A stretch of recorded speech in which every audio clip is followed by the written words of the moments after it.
Hey guys, welcome back. Today's video is packed with pure courtroom chaos as we take a look at two sovereign citizens who thought they could outsmart the legal system, one from Indiana and the other from Colorado.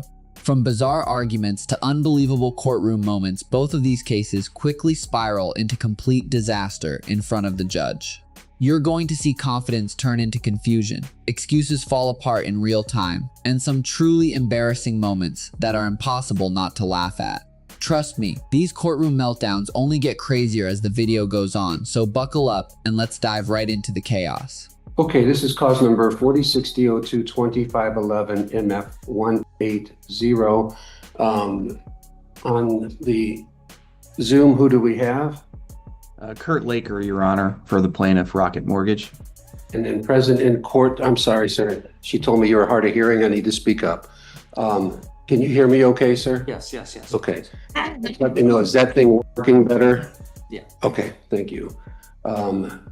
So this is Rocket Mortgage versus Joseph A. Novak, Maria G. Novak, in the state of Indiana through its Department of Revenue. We're here for a mortgage foreclosure.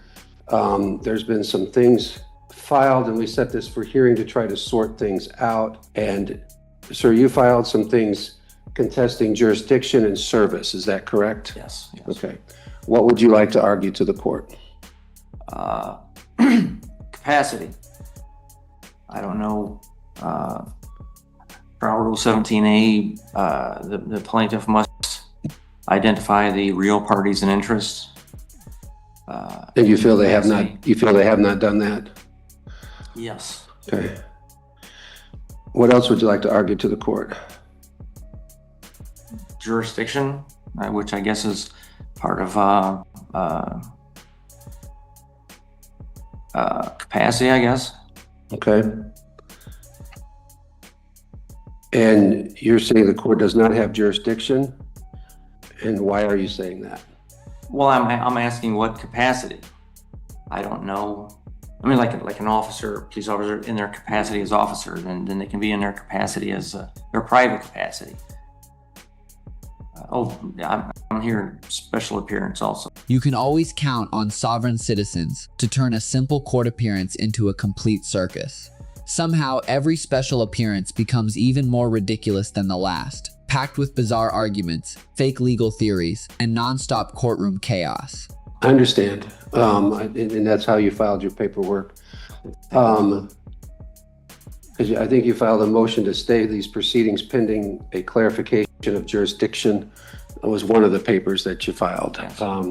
And so we set this for hearing so we can get some clarification of what you're asking this court to do. And that's what I'm trying to figure out. I want to know what the plaintiff is asking and then what you are asking. Then I can see what kind of a relief I can grant or not grant. So you wanted to stay these proceedings pending clarification of jurisdiction. Is that correct? Yes. Okay. And why do you think the court does not have jurisdiction? Well, I want capacity defined. What capacity am I being compelled here in? All right. Anything else that you want to argue to the court? Nothing I can think of right now. I'm drawing a blank. I'm okay. good at writing this stuff up. I just. It's tough when you're under pressure here. I understand. So what I'm going to do is I'm going to hear from the plaintiff and then I'm going to come back and hear from you in response to them, okay?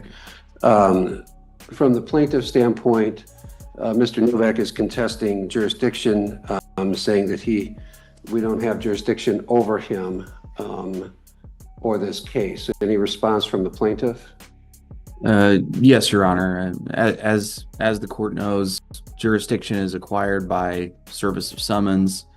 The plaintiff did deliver, or caused to be delivered, a summons to Mr. Novak by sheriff service. A copy of the summons and complaint was dropped off at his residence. Same residence that he used that as a return address when he filed his responsive pleadings with the court.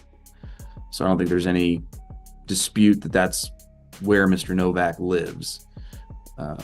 The complaint and summons were dropped off by the sheriff and subsequently mailed. Both of those facts are reflected on the court's docket. That is the means under Trial Rule 4.1A3 by which we establish service and effectively bring Mr. Novak into court. We believe we've done that. And at this point, all we're asking the court to do is review the service, conclude that personal jurisdiction exists over Mr. Novak, and order him to file an answer, a responsive pleading, or take whatever action he decides to take in response to the complaint. Mr. Novak, I'm looking at the file, and I'm seeing a summons that was mailed and left at 7334 North 200 East in LaPorte, Indiana, which is the property that's subject to this petition for foreclosure. And under the trial rules, that's what they're required to do to obtain notice and jurisdiction. And just like that, his entire jurisdiction argument completely falls apart in front of the court. Whatever confidence he walked in with disappeared almost instantly, along with what seemed like the last few functioning brain cells he had left. Now that all the procedural stuff is finally out of the way, things somehow manage to get even more ridiculous. What comes next is a nonstop stream of nonsense, confusion, and absolutely unbelievable statements that will leave you wondering how anyone could seriously think this is a winning strategy in court. What other clarification are you seeking? Residence. Well, he says, I'm a resident. Well, what makes me a resident? I don't know all these. When I look up definitions of things, and like for instance, traffic, Trial 9. I mean, you look up, there's definitions of words, and you go to another title, and there's a bunch of other definitions. The definition just keeps changing. My view of the word residence, it's Latin. Res is the object of a trust. Ident is the same as identical, identify. Resident, to me, I think that means you're saying you're the object of a trust. And I know all these words have legal terminology. I don't know what they, maybe my definition of that is wrong. That argument is completely backwards, and anyone with a basic understanding of legal definitions would know it instantly. A resident is simply someone who lives in a place for an extended period of time, not some magical loophole pulled from a bargain bin law dictionary. But instead of understanding something that simple, he confidently doubles down and somehow makes himself sound even more ridiculous. At this point, the only thing permanently residing anywhere is the dust collecting inside his skull, while he tries to argue nonsense in front of the court. But I've filed into the county recorder a notice that I'm not a resident, a domicile, a situs. I've looked up all these words, and they have legal terminology. They have different. What am I? When you're saying I'm a resident, how do you identify me as a resident? What makes me a resident? Okay. And the service says, the sheriff's service, which I don't have it with me, but it said just left at last address. It doesn't say where it was left, who it was left with, when it was left, how it was left. And at the top it says the officer's instructions, it's circled read. And there's one that says left, and left isn't circled. I don't know what that means. Was he supposed to show up and read it to me? Any response, counsel? Your Honor, just in regards to the leaving of the summons, the docket is clear, what occurred. The summons was left along with the complaint. It was mailed. I don't think there's any dispute that Mr. Novak actually received it. Receipt of the summons and complaint is what caused him to file these pleadings. So it's those are the hurdles. Those are the jurisdictional hurdles that we're required to hit, and we've hit them. He's here now. He's filed an appearance. He's aware that we filed a claim against him. I think the court pretty clearly has personal jurisdiction regarding some of the other sort of esoteric arguments that Mr. Novak is making about the meaning of various words. I guess I would just point out that the trial rule 4 speaks of leaving it as his place of abode, residency, domicile, these other esoteric concepts are just not baked into the trial rules for purposes of service of summons. Mr. Novak is a real person. He's sitting in front of us. He lives in a place. We delivered the summons to that place, and the sheriff mailed a copy of it to that same place. So I'm not sure what else is to be expected of my client to properly put him on notice of the claims that have been made against him. He has everything he needs to put forth whatever defense that he chooses to make, and we would ask that the court order him to do that at this point.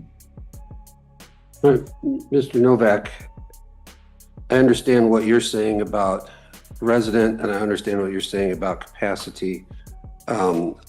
Any other arguments you want to make to the court? He said real person. Is that natural person?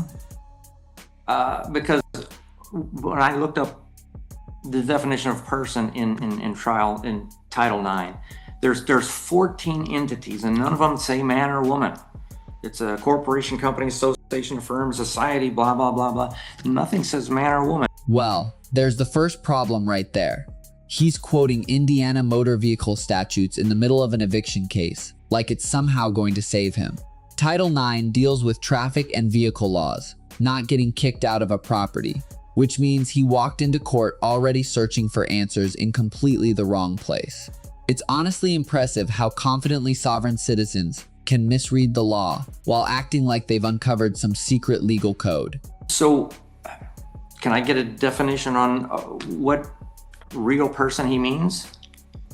And also property. When I look up property in Black's Law Dictionary 11th edition, page 1470, it says property is a collection of rights in something of value such as land. Property is not the land. Property is the rights in the land. It's equitable interest. It's your right to enjoy, own, transfer, and dispose. So, And are you not claiming any right in 7334 North 200 East in LaPorte, Indiana? any right in that? Any ownership of that? Or use of? Sorry. I'm not trying to make you nervous. I'm just trying to understand your argument. I've got bad allergies. Okay. And it's terrible. At this point, he must be seriously allergic to common sense, because every time he opens his mouth, things somehow get even worse for him. With the amount of nonsense and confusion he carries around on a daily basis, it's honestly no surprise his situation keeps falling apart. No, I have patented land there. Okay. And I claim the patented land. I literally have the land patent signed by Martin Van Buren in 1837, and it's certified from the Bureau of Land Management, Government Land Office, the Department of the Interior. It's patented land. It's not property. And if I own land, do I need to pay for rights in it? Okay. And you understand that the mortgage company that's the plaintiff is claiming an interest in that land because of a mortgage document? Yes, and I really don't want to get into. I want to, from what I understand, if I get into merits, then that puts me in general insurance. I'm not even an amateur litigant. I'm just Joe Blow down the street. That's all. I understand. And I'm being careful. I'm not trying to resist anything. And I understand you're hearing here in a limited purpose only. So let me do this. I think I understand your arguments. I'm going to go back and I'm going to reread what you have filed and all your pleadings. And counsel, I'll read what you have filed in your pleadings, and then I'll issue a ruling as to what the clarification Mr. Novak is requesting. That ruling may be one, that there has been no proof of service, or it may be two, there has been proof of service. And now, Mr. Novak, you have X amount of time to respond, and then you can file any other defenses and responses that you have at that time. Okay. And I have recordings with the county recorder about the land and about me personally. And you'll be able to file all of that with the court to prove what your interest is. I've been doing this a long time. I've only seen a couple of actual patents, land patents come through. But I'm happy to entertain whatever that proof that you have. But let me dig into the actual capacity and the notice, and then I'll get a ruling out clarifying what that is. Okay. All right. At this point, the judge's ruling feels almost impossible to miss. Yes, a land patent proves the government once transferred ownership of that land to an individual, but that doesn't magically erase the mortgage contract he willingly signed afterward. That's the part sovereign citizens always seem to ignore. Modern contracts still exist, and when you sign a loan agreement, the bank gets a legal security interest in the property. You can't wave around a centuries-old land document and pretend it cancels out a legally binding mortgage from today. If the loan isn't paid, the lien stays attached, and foreclosure is still coming no matter how many outdated arguments get thrown around in court. And with that courtroom disaster finally wrapped up, we move on to our next sovereign citizen genius. Someone so deep into the fantasy that he believes the defendant is just a stack of paperwork, instead of the actual person who got caught drinking and driving. Paul Strumpler. Good afternoon, sir. I'm here for the matter at hand. Have a seat, please. And did I mispronounce your last name? I said Strupler. I don't know. Is that how you pronounce it? You can pronounce it how you like. Yep. Okay. I'm glad to pronounce it however you do. Yep. With the family of Strumpler. And I'm here on behalf of the named defendant. Well, are you Paul Strumpler? My name is Paul Robert of the family of Strumpler.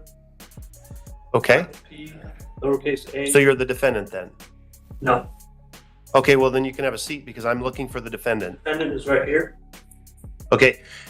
You're either Paul Robert Strumpler or you're not. So if you are, please have a seat. If you're not, you may have a seat in the benches. Otherwise, you may sit at the table if you're the defendant. Please show you that the defendant is right here. No. You may have a seat in that chair and then I'll call your case. Okay. Now, this is exactly how judges should deal with these courtroom games. If someone refuses to identify themselves as the defendant and wants to play word tricks instead of addressing the charges, then fine. They can sit quietly in the gallery as an observer while the judge signs a bench warrant for the very person they're pretending not to be. It completely shuts down the nonsense and forces reality back into the courtroom. No endless debates, no fake legal theories. Just a judge calmly reminding everyone that refusing to acknowledge the case doesn't make the consequences magically disappear.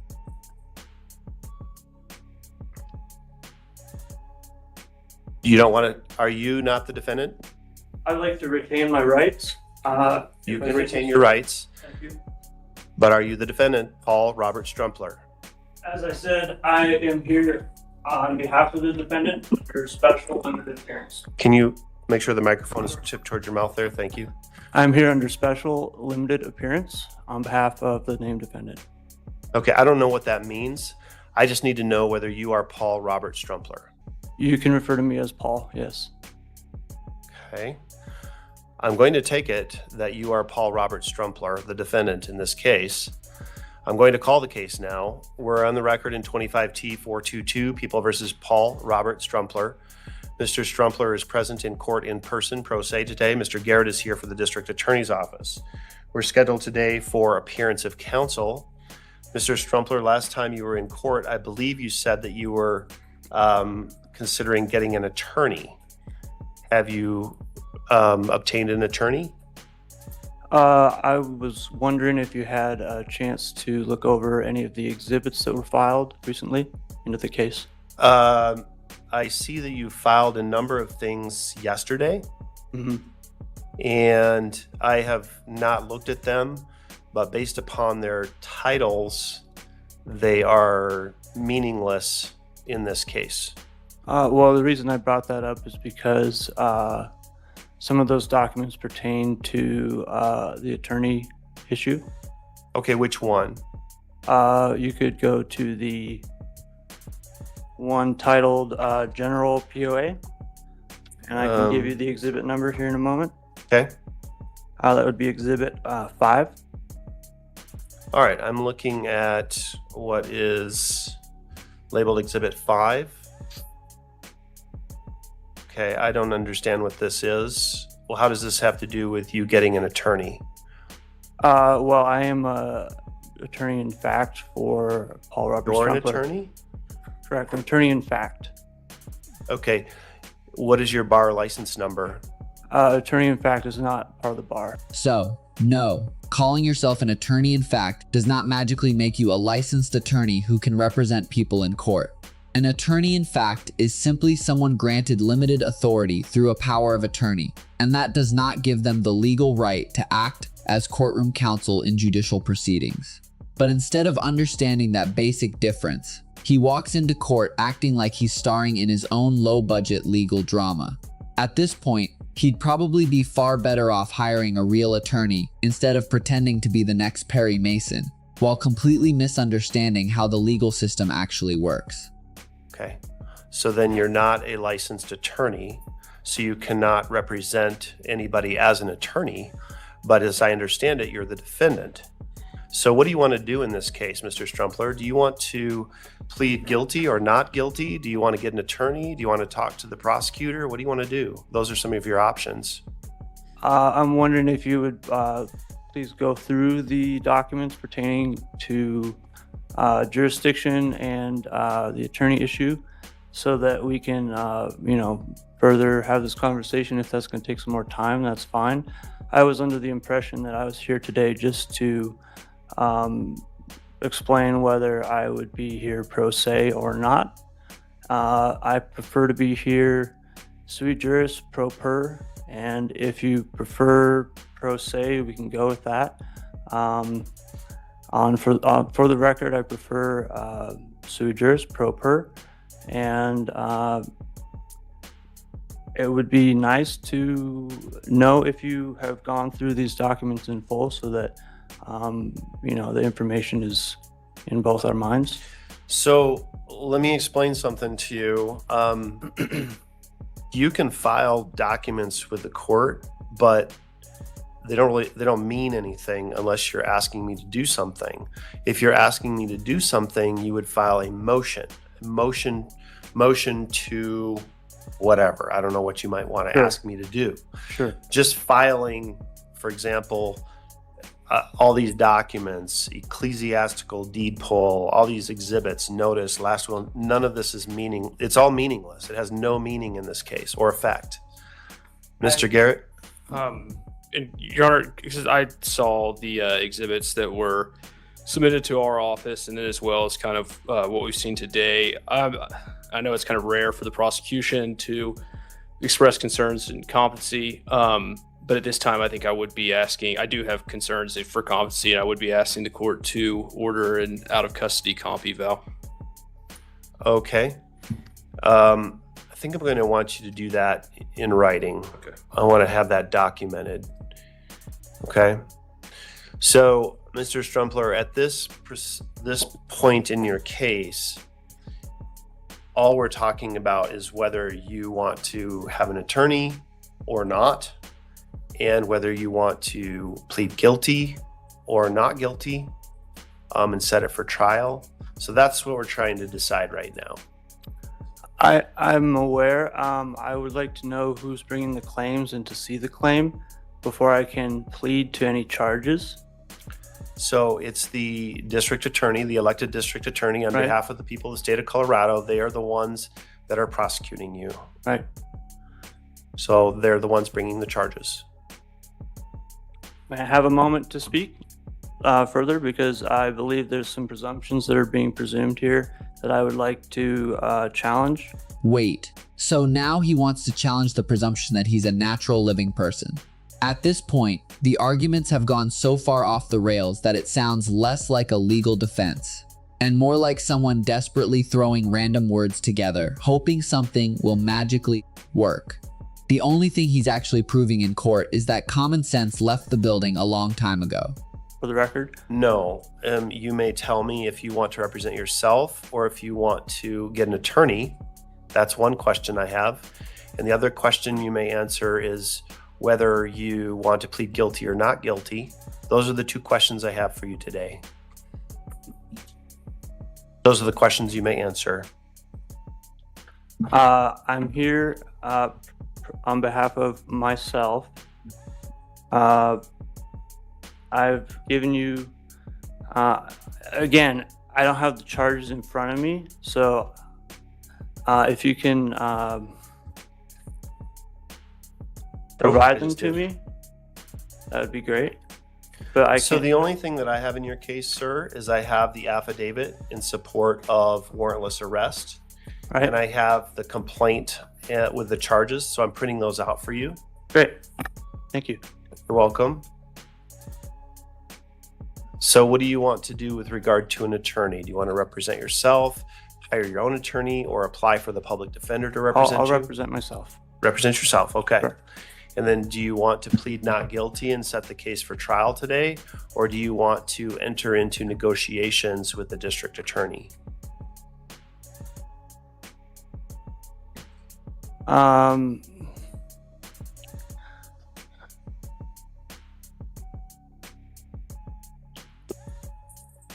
What would the negotiations look like? Well, typically the district attorney would make you an offer. Mm-hmm. They would say, if you plead guilty to this charge, these charges will be dismissed and we'll agree to make these concessions for sentencing. So now I don't have control over them. They are their own office. They don't have to talk to you. They don't have to make you an offer, but they usually will if you want.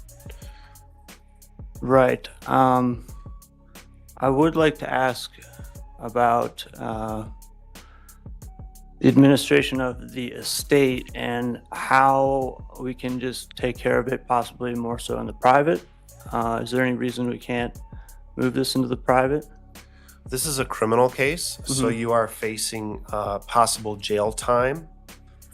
And this is not a private matter, it's a public criminal matter.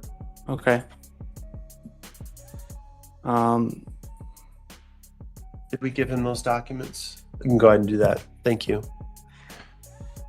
Now, I think there's a blood test in this case. Is that right, Mr. Garrett? That's correct, Your Honor.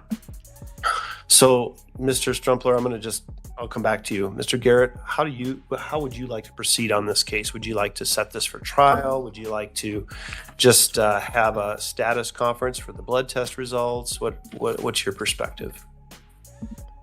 So the charge date was November 12th, so we're not even a month out. And based off how long it's been taking to get the blood results, I would just ask for a status conference with blood. Okay. And if Mr. Strumpler is wanting to talk with you about his case, are you willing to do that? Yes, Your Honor. If you're ever dealing with a sovereign citizen, you might want to keep anything fragile far out of reach, especially the windows. The second reality starts crashing into their fantasy legal theories, things can go from calm to complete chaos unbelievably fast. 1 minute they're lecturing everyone about secret laws and imaginary loopholes, and the next they're melting down because the courtroom refuses to play along with the nonsense. So, Mr. Strumpler, then what I'm planning to do is set this for what's called a status conference in January, or maybe even February, because there's blood test results that the district attorney would like to get before they decide what they want to do. But let me explain a right that you have. You have a right to be brought to trial within 6 months, okay? So in order to get that, that's called a speedy trial clock. Right. In order to get that speedy trial clock running, you have to plead not guilty. So you do have that right to plead not guilty and get the speedy trial clock running if you want to, or you can wait to do that and talk with the DA if you want to. Wait to get the speedy trial clock running. Yeah, the 6-month speedy trial clock doesn't start running until you say not guilty. Then it starts. Okay. So you can do that today, or you can wait until the next time we come to court. And between now and then, if you want to, you may try to talk to Mr. Garrett about your case. You don't have to, but you may. And the other date you said was February. Oh, I was thinking of, I'd probably set this out. Do you want to go into February, Mr. Garrett? Like February 4 or 11? February 11th works. February 11 is 10 weeks. So that's what Mr. Garrett is proposing. For us to come back and speak some more. Yeah, to see if there's any change in your position, his position, or if we have the blood test results. We probably won't by then, but it's a check-in date. Okay. And if between now and then, if you change your mind and you want to get an attorney, you go ahead and do that. Okay. And then at that time, I would then have the chance to plead not guilty If and you start want the to. clock. Yes. All right. That would be ideal, I suppose, to go ahead and shoot for that date if you'd like, and then Okay. we can have a chance to convene in the meantime. Do you And on prefer? that date? Sorry. Do you prefer coming back at 11 a.m. or 3 p.m.? Let's do 3. 3 p.m. Yep. on February 11. We'll be scheduled for a status conference. Mr. Strumpler, let me ask you a couple of questions. Do you understand my role as judge? From what I'm aware of, you're here to fairly run the court proceedings, and just to be a moderator, basically. This is, in a sense, the one who I'm opposed with in this hearing. Okay. And for the record, you're pointing over to Mr. Garrett, that side, that table, For the record, prosecution. yes, Yep. yes, Okay, so they're prosecuting you. yes. Okay. And do you understand, I think we talked about this, but do you understand the possible penalties for these charges, or do you want me to go over that again with you? I'm aware of them. Okay. Do you know the maximum jail sentence for driving under the influence? Was it up to a year? Yep, that's Yeah. right. It's honestly unbelievable how casually some sovereign citizens gamble away entire years of their lives just because they convince themselves the law somehow doesn't apply to them. While the rest of the world understands that courts, consequences, and legal responsibilities are very real, these guys keep walking into court armed with fantasy arguments that only make their situations worse. In the end, the price of pretending the system doesn't exist can be devastating. Okay. And do you understand that you have the right to plead not guilty and have a trial to determine if you're guilty? Yes. So at the trial, that could either be to a judge or a jury. And do you understand that it's the prosecution's burden to prove you guilty beyond a reasonable doubt at a trial? Do you understand that? Yes. Okay. Okay. And do you understand you have the right to remain silent at a trial? Yes. But you also could testify. Do you understand that? Yes. Okay.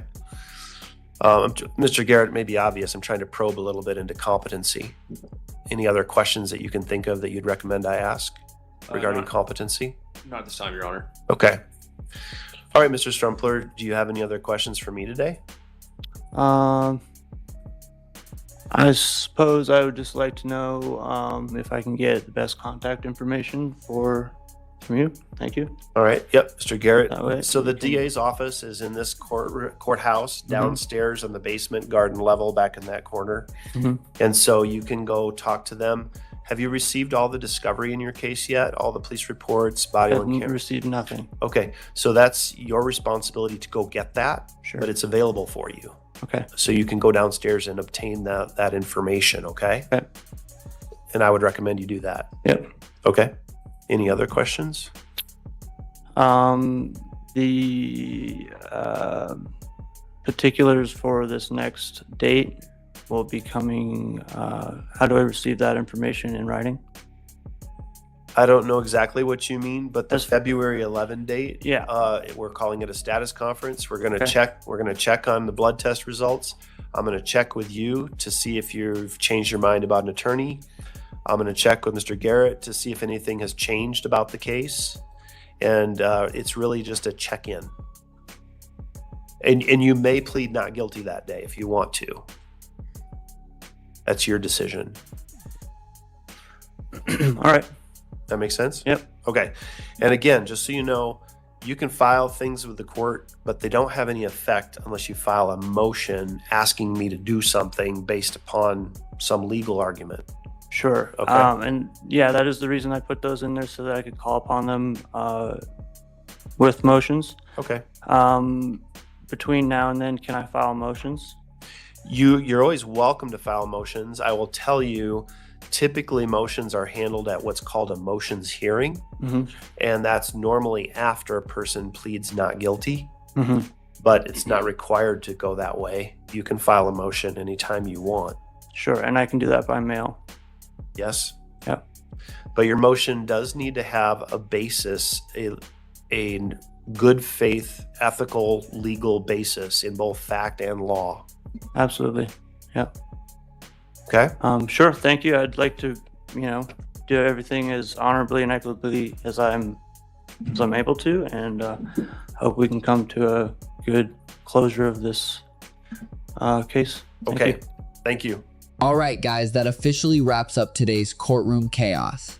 As you heard during the hearing, he'll be back in court again on Wednesday. And considering everything we saw today, there's a very good chance the next appearance turns into an even bigger disaster. You already know I'll be keeping an eye on it to see what kind of nonsense excuses and unbelievable arguments show up next. And trust me, if he ends up doing something ridiculous again, you'll see every second of it right here on this channel. If you enjoyed the video, make sure to hit that like button, drop your thoughts in the comments, and subscribe with notifications on so you don't miss the next round of courtroom insanity.